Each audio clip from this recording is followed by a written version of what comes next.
Hey everyone, welcome to the Formula Consulting Group. In this video, we're going to dive deeper into step 9 of the formula and show you how to generate post-interview exposure and why doing so may give your candidacy a major advantage over the competition. If you've watched our previous overview video, you'll know that generating post-interview exposure is part of the post-interview phase of a multi-phase strategy we recommend for matching into top programs. We call this strategy the formula. Before we jump into how to generate post-interview exposure, let's discuss why you should generate post-interview exposure. You should generate post-interview exposure because there is a strong correlation between candidates that interact with program directors and candidates that match. And the 15 minutes you are afforded on interview day are just not enough of an interaction to win over the program director or its leadership. While generating pre-interview exposure is helpful, it's not always enough to beat out the best of the competition. Several months may have passed since the PD last saw you on interview day, and even longer since you reached out on a pre-interview basis. This period of zero exposure will hurt you the day the program finalizes its rank order list. And that's because there are just too many candidates to remember, including some who previously rotated through the program, some who may have an inside connection, and even others who have deans, PDs, and attendings lobbying on their behalf. Generating post-interview exposure can serve as a helpful reminder of who you are, how hard you work, and why they should rank you. Competitive interview processes are similar to a game of football. The difference between winning and losing can come down to just a few inches. Generating post-interview exposure may not seem as sexy as high USMLE scores, Ivy League medical schools, prestigious publications, or even an inside connection to the program. But it will definitely help you stand out. And sometimes standing out is equivalent to that extra inch in football, which separates those who win from those who lose. Or in your case, those who match from those who don't. Now let's discuss how exactly to do this. The best way to generate post-interview exposure is through the use of reactive interactions. And there are 4 types of reactive interactions that we're going to review in this video. Those 4 are, number 1, additional recruiting events, number 2, in-person visits, number 3, lectures and conferences, and number 4, pastries for the residents and coordinators. Now, if some of this sounds familiar, it's because back in step 4 of the formula titled Generating Pre-Interview Exposure, we labeled interactions as proactive. And that's because at that stage of the process, your targeted programs had not yet reached out to you to establish a communication channel. Therefore, any interaction with those programs would be initiated entirely by you, like a cold call, completely proactive. But in the current phase of the process, which is step 9, your targeted programs have already initiated contact with you on multiple fronts, including interviewing you, introducing you to residents and faculty, and even encouraging you to contact the program should you have any questions. Therefore, these interactions should be a little easier to coordinate because, in a way, you are reacting to program outreach. So let's start with reactive interaction number 1. The biggest secret most candidates don't know is most programs will let you join multiple recruiting events.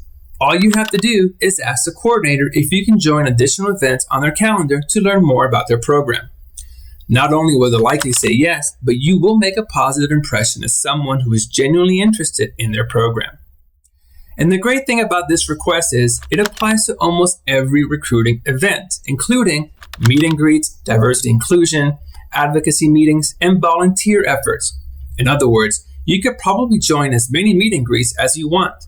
The more events you join, the more comfortable programs will feel about your candidacy, which will help you rank higher. The second type of reactive interaction you can use to generate post-interview exposure is an in-person visit. If you haven't already conducted an in-person visit prior to your interview, doing so post-interview may prove even more effective. That's because the period after the interview is when PDs decide their match rank list, which makes the saying out of sight, out of mind especially true for this delicate period.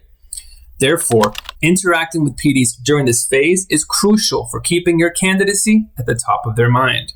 And remember, keep requests for in-person visits as casual and unofficial as possible, so the PD is not viewed as showing favoritism for any one candidate.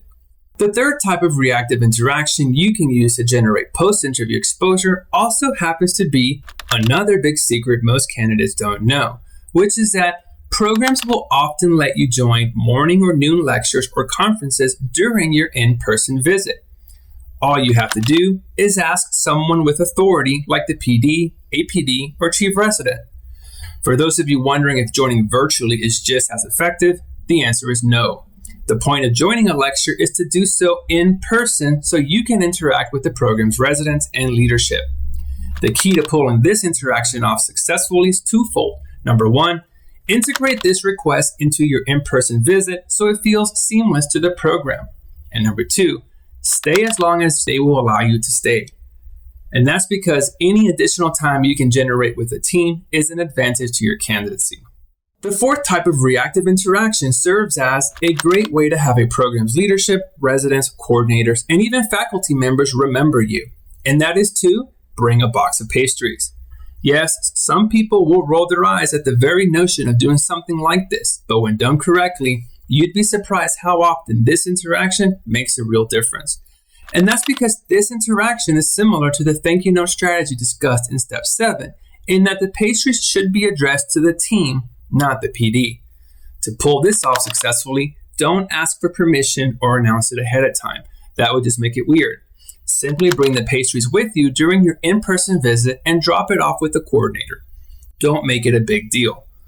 Also, leave a short note on the box thanking the program for allowing you to visit. That way, every time someone grabs a pastry, they see your name. But there is one hard rule you should keep in mind while using this interaction. And that rule is that if you've already previously brought or delivered pastry to the program, do not use this strategy a second time.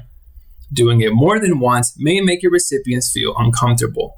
This interaction is a one-time deal only. Now that we've discussed how to generate post-interview exposure using 4 different types of reactive interactions, let's conclude with some final thoughts. Reactive interactions are generally easier to execute than proactive interactions. And that's because the program has already explicitly expressed interest in your candidacy, and in some cases, even encourage you to stay in touch with their program. So make sure not to pass up on this opportunity, because it may be your last chance to remind your preferred program about your candidacy. And that concludes this video. If you're preparing for residency interviews or simply want to get ahead of your competition, we strongly recommend you check out our other videos. And subscribe to our channel. If there's a question you'd like us to delve into in the future, please leave a comment below. You can learn more about our services at www.formulatomatch.com and on X at Formula to Match.